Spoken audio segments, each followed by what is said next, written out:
আমরা বিচার কর্তৃগণের বিবরণ পুস্তকের সেই ঘটনাটি যাচাই করতে পারি যেখানে লেখা আছে যে শিমশোন একটি গাধার চোয়ালের হাড় দিয়ে 1000 লোককে পরাজিত করেছিলেন। কিন্তু শুধুমাত্র একটি চোয়ালের হাড় দিয়ে বাস্তবিক অর্থে 1000 লোককে পরাজিত বা নিশ্চিহ্ন করা সম্ভব নয়। তথাপি একটি গাধার চোয়ালের হাড় কার হাতে ধরা আছে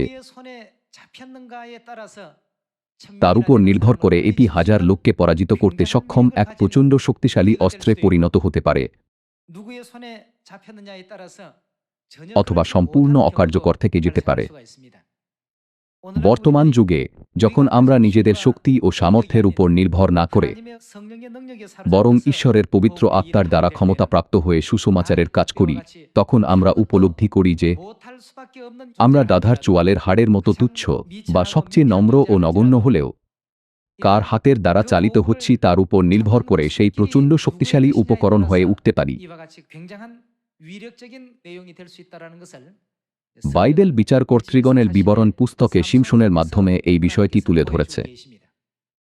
এই সমস্ত বিষয় বিবেচনা করলে আমাদের অসাধারণ ক্ষমতা থাকলেও গর্ব করার কোনো কারণ নেই, আবার নিজেদের ক্ষমতায় ঘাটতি আছে বলে মনে হলেও হতাশ হওয়ার কোনো প্রয়োজন নেই।